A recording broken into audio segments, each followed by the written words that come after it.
పింఛన్ల పంపిణీ కార్యక్రమం పేరిట ప్రతి నెల 1వ తారీఖు చంద్రబాబు నాయుడు గారు ఏదో ఒక గ్రామానికి వెళ్ళి ఆ గ్రామంలో మొత్తం సమస్యలన్నీ శాశ్వతంగా తీర్చేస్తాను, ఎవరో ఒకరు పింఛన్ ఇస్తూ అమ్మ మీ కుటుంబ సమస్యలు ఏంటి, అయ్యా మీ కుటుంబ సమస్యలు ఏంటి, మీకేం కావాలి అని చెప్పి అక్కడికక్కడే శాశ్వతంగా వాళ్ళ కుటుంబ సమస్యలన్నీ తీర్చే విధంగా చంద్రబాబు నాయుడు గారు పరిష్కారం చూపిస్తున్నట్టు కెమెరాల్లో ఒక రికార్డెడ్ షూటింగ్ అనేది చేస్తూ ఆ తర్వాత వాళ్ళ మీడియాకి, సోషల్ మీడియాకి, వాళ్ళకి సంబంధించినటువంటి యూట్యూబ్ ఛానల్స్కి వీటన్నిటికి పంపిణీ చేసి విపరీతమైన ప్రచారం కల్పిస్తూ చంద్రబాబు నాయుడు గారు ఇంత సౌమ్యుడా, చంద్రబాబు నాయుడు గారు ఇంత మంచి వ్యక్తి, చంద్రబాబు నాయుడు గారు ఒక అద్భుతం, చంద్రబాబు నాయుడు గారు కనిపించే ఒక ఆశీస్సులు ఇచ్చే దేవుడు అని చెప్పి ఆ రేంజ్లో లేపేవాళ్ళు. తీరా రియాలిటీకి వస్తే ఆయన అక్కడ ఇచ్చిన హామీలు ఎవరైతే ఆశ పెట్టుకొని ఆయన చంద్రబాబు నాయుడు గారు మా దగ్గరకు వచ్చి ఇంత హామీ ఇస్తున్నారని ఖచ్చితంగా అయిద్ది అని చెప్పి జనాలందరూ ఆయన ద్వారా మోసపోవడం జరిగింది అని చెప్పి స్వయంగా చంద్రబాబు నాయుడు గారు 2025లో ఒక గ్రామానికి వెళ్ళారు. ఆ గ్రామంలో ఒక మహిళ 2025 జూన్ ఆ టైంలో జరిగినటువంటి ఘటన. ఆ మహిళ చంద్రబాబు నాయుడు గారు ఆనాడు తనకి ఇచ్చిన హామీని ఇప్పటివరకు నెరవేర్చలేదు, అధికారులందరి ముందు చంద్రబాబు నాయుడు గారు హామీ ఇచ్చినా కూడా నెరవేరలేదు అని చెప్పి ఆరోపణలు అయితే చేస్తూ ఉంది. ఒకసారి ఆ వీడియో చూడండి. ఏం చేస్తారమ్మా మీరు? ఈ అమ్మాయికి ఒకటి గేదెలు పట్టుకుంటారు 2, దానికి ఆర్థిక సహాయం అన్ని చెప్పించేసి లాంచ్ చేయండి ఇమీడియట్ గా. అదే వీళ్ళ మనవాడు ఏదో కారు కొనుక్కుంటా అంట, అది కూడా ఇప్పించండి.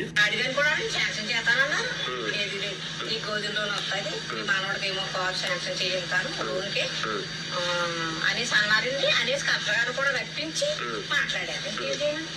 అప్పుడప్పుడు వచ్చేవారు, ఎవరెవరో వచ్చేవారు, ఏదో అట్టుకెళ్ళి కూడా రాయించుకునేవారు, సంతకం చేయించుకున్నారు. ఏమి లేదు అంటాం, చేసేస్తావా? మీరు కూడా గుర్తుపెట్టుకోవాలి ఇవన్నీ. మీకోసం కష్టపడి ఇచ్చినప్పుడు ఈ ప్రభుత్వం బాగుంటే మీరు కూడా బాగుంటారు. సబ్మిట్ చేసి చంద్రబాబు నాయుడు అనుకున్నా పెన్షన్ డబ్బులే నాకు ఇచ్చాడు, నాకు జగన్మోహన్ నాయుడికి ఇంక చెప్పేది ఆమె చెప్పేది అర్థమైందా? ఒట్టి పింఛన్ ఇచ్చాడంటే మాకు ఏమీ ఆయన ద్వారా ఆయన వచ్చినందుకు మాతో మాట్లాడినందుకు ఏమీ లాభం చేకరలేదు. మేము గేదెలు అడిగాము పాలు పిండుకోవడం మేము బతకడానికి. నా మనవాడికి వచ్చేసరికి ఒక కారు కొనుక్కొని ఈఎంఐలో మేము పెట్టుకొని మేము బతకదరువు కోసం కారు కొనుక్కోవడానికి లోన్ ఇప్పించండి 5 అని అడిగితే అది కూడా చేయలేదు అని చెప్పి మహిళ ఆరోపణలు చేస్తూ ఉంది. ఇదొక్కటేనా చంద్రబాబు నాయుడు గారు? ఇదొక్కటేనా? ఆ తర్వాత ఇదే 2025 అక్టోబర్లో దీపావళి పండుగ రేపనంగా ఈరోజు ముందు రోజు నైట్ ఆయన బీసెంట్ రోడ్లో చిరు వ్యాపారుల దగ్గరికి వెళ్ళి ఒక ఆయన వికలాంగుడు ఆయన దగ్గరికి వెళ్ళి మేము మీకు అది చేస్తాము ఇది చేస్తాము 5 అని చెప్పి ఆయన మభ్యపెట్టాడు. ఆయన కూడా స్వయంగా వీడియో రిలీజ్ చేశారు. ఆయన ఏం చెప్పాడంటే ఆ దివ్యాంగుడు అడిగింది ఏంటంటే పెన్షన్ ఒకటి, ఆ తర్వాత ఇల్లు ఒకటి, జీవనోపాధి వంటి సమస్యలు వెంటనే పరిష్కరిస్తాను అని చెప్పి చంద్రబాబు నాయుడు గారు కెమెరా ముందు రికార్డెడ్గా హామీ ఇచ్చాడు. ఏమన్నా అయిందా? ఎక్కడైనా అయిందా? ఎందుకు చంద్రబాబు నాయుడు గారు ఇంతలా మభ్యపెట్టాలి?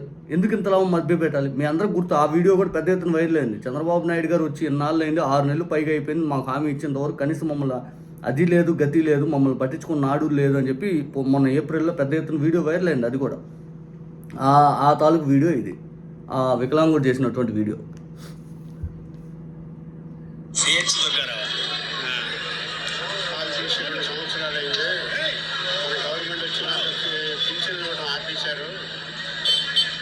పింఛన్ నాకు రావట్లేదు, సదరణ సర్టిఫికేట్ కూడా వచ్చింది సంవత్సరం అయింది అని చెప్పాను. అయితే ఏం కావాలన్నా పింఛన్ ఒకటి, నాకు ఉండడానికి ఇల్లు కూడా లేదు, పిల్లలు కూడా చూడట్లేదు, అదొకటి జీవనోపాధి ఒకటి ఇవ్వండి సార్. సరే 3 చేపిస్తాను అని మాట ఇచ్చాను.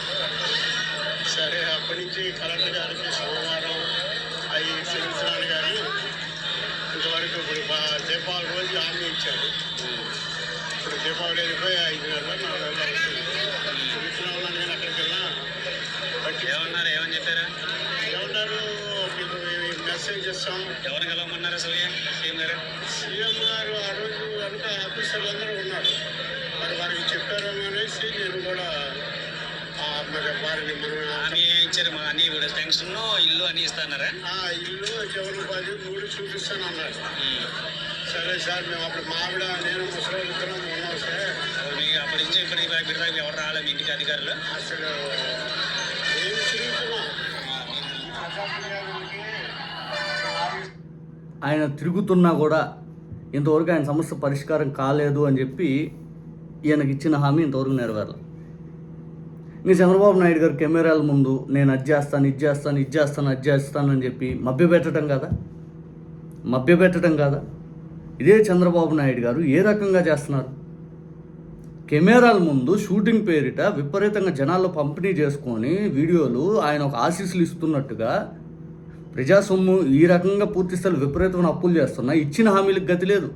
పోనీ కెమెరాల ముందు ఇదిగో పలాని వ్యక్తిని ఎదురు కూర్చోబెట్టుకుని అమ్మ నీకు ఇది చేస్తాను అయ్యా నీకు ఇది చేస్తాను 5 అని చెప్పిన హామీలకు గతి లేదు. దేనికి ఈ హంగు ఈ ఆర్భాటాలు పూర్తిగా స్తంభింపజేసే పరిపాలన అంతా చేస్తూ దేనికి ఎవరిని మభ్యపెట్టారు చంద్రబాబు నాయుడు గారు? మీ అధికారులు సరిగ్గా పనిచేయట్లేదు, మీరు సరిగ్గా పనిచేయట్లేదు. ఎంతసేపు జగన్ గారిని టార్గెట్ చేసుకోవడం వీడియోలు. ఇదే జగన్ గారి హయాంలో ఎవరికైనా ఒక మాట ఆన్ కెమెరా ఇస్తే వితిన్ అవర్స్లో అది నడిచేది. ఎంతమంది ప్రాణాలు కాపాడాడు, ఎంతమందికి సేవ చేశాడు, నిజంగా ఆశ్చర్యం కలుగుద్ది. నా కళ్ళెదురుగానే ఒక ఆమె సహాయం చేశాడు. దాదాపు 40 లక్షల పైన ఇచ్చారు అనుకుంటా, అలా బిడ్డకేదో బాగలేదంటే. నిజంగా ఆమె ఇప్పుడు ప్రాణాలతో ఉంది. ఎంత దారుణం చంద్రబాబు నాయుడు గారు ఇదంతా.